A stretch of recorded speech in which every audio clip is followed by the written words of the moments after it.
Hello friends, welcome to my YouTube channel which is Bhagyashree study point. कैसे हो आप सब लोग? आई होप आप सब लोग बहुत अच्छे होंगे, मज़े में होंगे। तो फ्रेंड्स, आज की इस वीडियो में हम देखेंगे आधुनिक भारत के इतिहास। आधुनिक भारत के इतिहास से रिलेटेड क्वेश्चंस लिए हैं मैंने। सारे क्वेश्चंस इंपॉर्टेंट और सेलेक्टिव हैं। अगर आप किसी भी कम्पिटिटिव एग्जाम की तैयारी करते हैं फ्रेंड्स, तो ये क्वेश्चंस आपके लिए काफ़ी ज़्यादा हेल्पफुल रहने वाले हैं।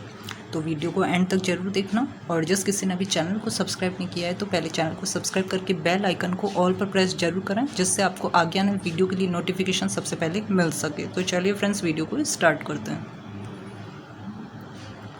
क्वेश्चन नंबर 1 है, काकोरी ट्रेन डकैती में चंद्रशेखर आजाद का सहयोग किस महिला ने किया? ऑप्शन से ए राजकुमारी गुप्ता, बी कुसुम अग्रवाल, सी प्रकाशवती यक्षपाल या डी बसंती देवी। राइट आंसर हो जाएगा ऑप्शन ए हो जाएगा राजकुमारी गुप्ता।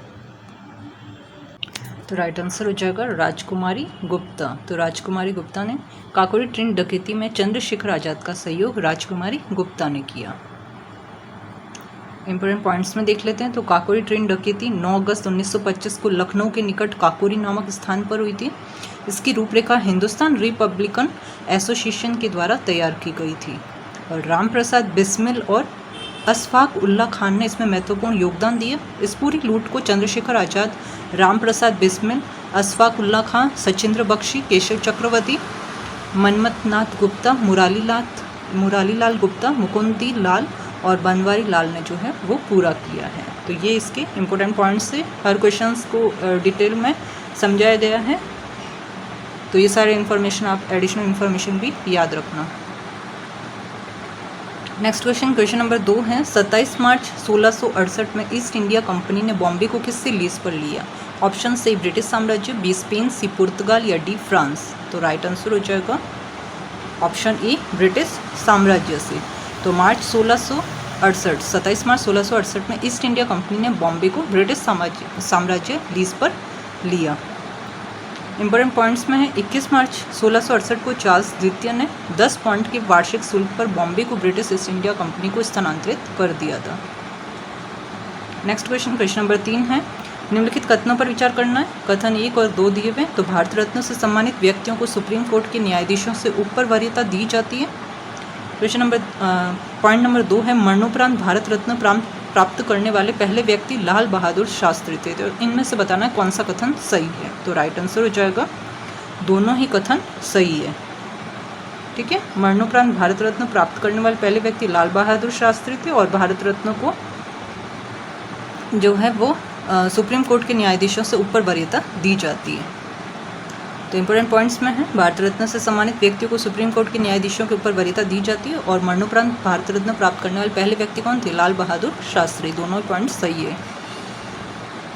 नेक्स्ट क्वेश्चन नंबर 4 है, ब्रदर्स ऑफ इंडिया नामक समूह की स्थापना किसने की थी? ऑप्शन से A Annie Besant, B George Feuerstein, C H S. Olcott या D Alan Ward. Right answer हो जाएगा ऑप्शन ए हो जाएगा, एनी बेसेंट ने की ब्रदर्स ऑफ इंडिया नामक समूह की स्थापना। इंपॉर्टेंट पॉइंट्स में है, एनी बेसेंट का जन्म कब हुआ था? 1 अक्टूबर 1847 को लंदन में हुआ था और वो भारत में आकर उन्होंने राजनीति में सक्रिय रूप में कार्य किया और कांग्रेस की सदस्य बनी Annie Besant. Next question number 5 है, भारत व दक्षिण एशिया का पहला महिला विश्वविद्यालय कौन सा है? ऑप्शन से ए मदर टेरेसा महिला विश्वविद्यालय, बी SNDT, सी श्री पद्मावती महिला विश्वविद्यालय या D women's Christian college. Right answer हो जाएगा ऑप्शन बी हो जाएगा SNDT विश्वविद्यालय, जो कि भारत व दक्षिण एशिया का पहला महिला विश्वविद्यालय है। इंपॉर्टेंट पॉइंट्स में है, SNDT विद्यालय की स्थापना 1916 में की गई थी। यह भारत और दक्षिण एशिया का पहला महिला विश्वविद्यालय था। नेक्स्ट क्वेश्चन है, क्वेश्चन नंबर 6 है, निम्नलिखित में से किसे फ्री पास अथवा शुल्क मुक्त व्यापार कहा जाता है? ऑप्शन से ए परवाना, बी नजराना, सी दस्तक या डी रहदारी। राइट आंसर हो जाएगा ऑप्शन सी हो जाएगा, दस्तक को फ्री पास अथवा शुल्क मुक्त व्यापार कहा जाता है। इंपॉर्टेंट पॉइंट्स में देख लेते हैं।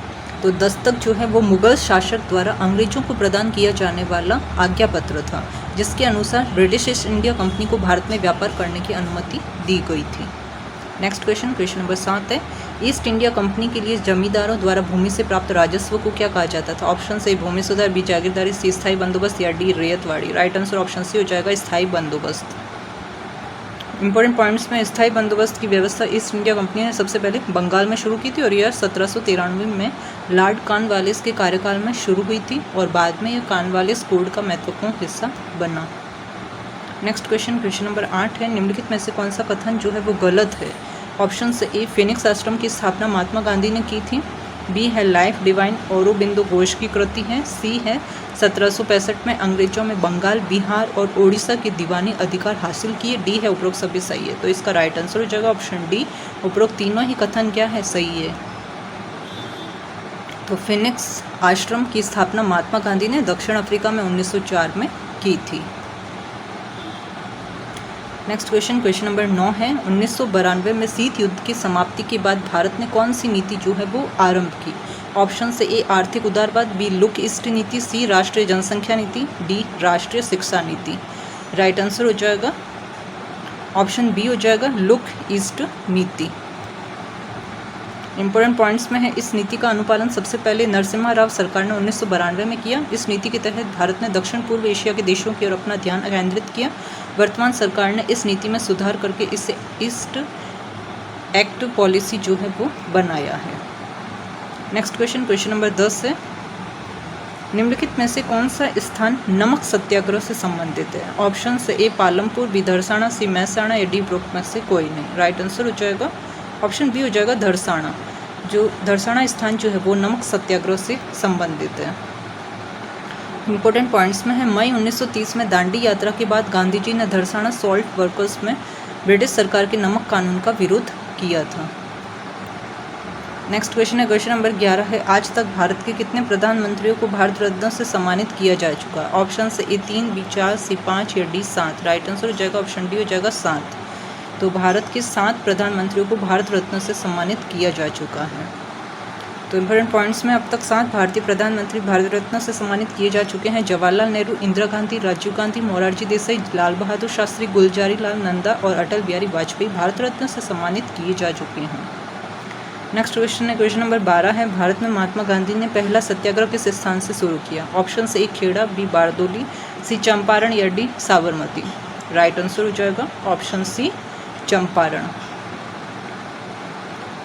तो चंपारण से सत्याग्रह आंदोलन की शुरुआत हुई थी। तो इंपॉर्टेंट पॉइंट्स में देख लेते हैं।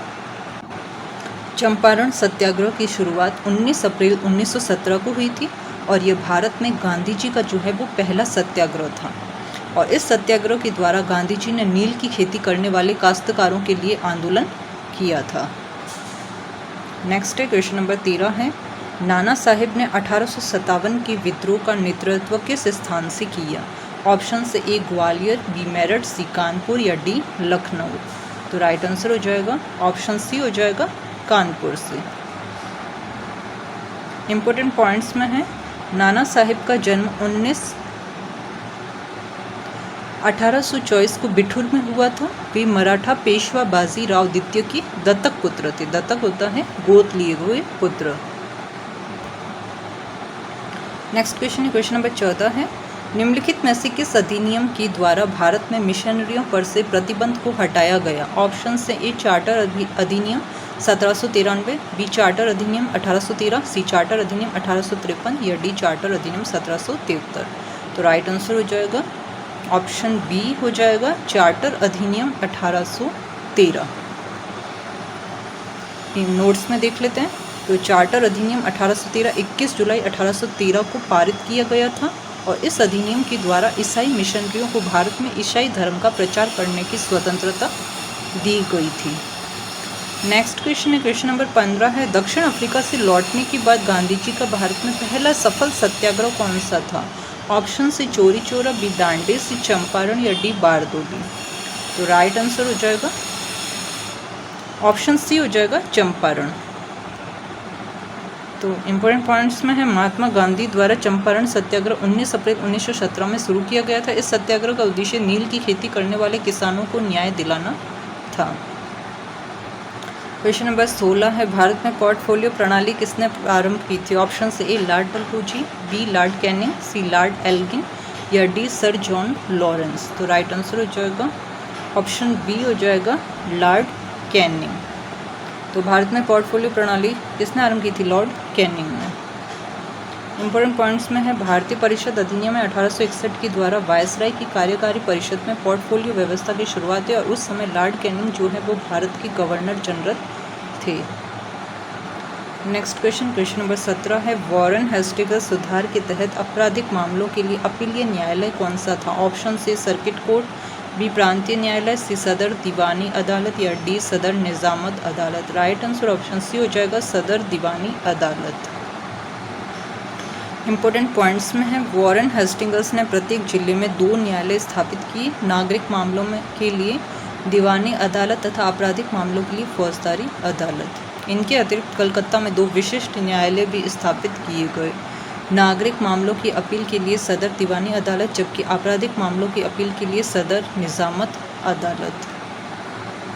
नेक्स्ट क्वेश्चन नंबर 18 है भारतीय क्रांति का पिता किसे कहा जाता है? ऑप्शन से दादा भाई नौरोजी, बी गोपाल कृष्ण गोखले, सी महात्मा गांधी या डी बाल गंगाधर तिलक। राइट आंसर हो जाएगा ऑप्शन डी हो जाएगा बाल गंगाधर तिलक। तो बाल गंगाधर तिलक को भारतीय क्रांति का पिता कहा जाता है। इंपॉर्टेंट पॉइंट्स में है बाल गंगाधर तिलक 1890 में कांग्रेस में शामिल हुए। वैलेंटाइन चिरोल ने उन्हें भारतीय क्रांति का पिता कहा था। तिलक ने सबसे पहले स्वराज की मांग की थी। नेक्स्ट क्वेश्चन नंबर 19 से निम्नलिखित में से गांधी जी ने पहला अनशन किस आंदोलन के लिए किया था? Option A Kheda Satyagraha, B Champaran, C Ahmedabad mill हड़ताल या डी जलियांवाला बाग हत्याकांड। राइट आंसर ऑप्शन सी हो जाएगा अहमदाबाद मिल हड़ताल।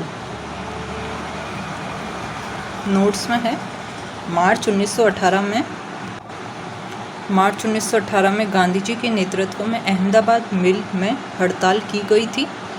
15 मार्च 1918 को गांधी जी ने अपना आमरण अनशन जो है वो शुरू किया था, याद रखना है ये।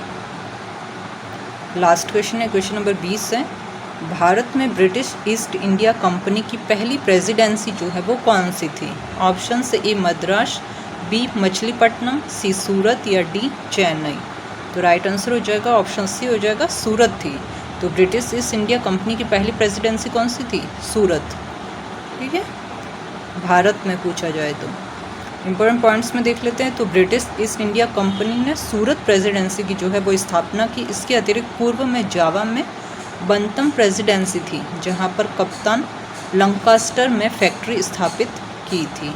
ये सारे ही इंपॉर्टेंट पॉइंट्स है, आपको सब याद रखना है, एग्जाम में इससे रिलेटेड क्वेश्चंस भी बन सकते हैं। तो फ्रेंड्स ये थे आज के टॉप 20 इंपॉर्टेंट क्वेश्चंस आधुनिक इतिहास, भारत के आधुनिक इतिहास से संबंधित। आई होप आपको ये क्वेश्चंस अच्छे लगे होंगे। क्वेश्चंस अच्छे लगे हैं तो वीडियो को लाइक और ज़्यादा से ज़्यादा शेयर जरूर करना और चैनल पर नए हो तो चैनल को सब्सक्राइब करके बेल आइकन को ऑल पर प्रेस जरूर करना, जिससे आपको आगे आने वाले वीडियो का नोटिफिकेशन सबसे पहले मिल सके। तो चलिए फ्रेंड्स, मैं मिलती हूँ आपको नेक्स्ट वीडियो में, तब तक के लिए wish you all the best. Thank you friends. और इन क्वेश्चंस की अगर आपको PDF चाहिए तो आप मेरा टेलीग्राम चैनल ज्वाइन कर सकते हैं, जिसका लिंक डिस्क्रिप्शन बॉक्स में दिया हुआ है। तो थैंक यू फ्रेंड्स, मिलती हूँ नेक्स्ट वीडियो में, तब तक के लिए wish you all the best.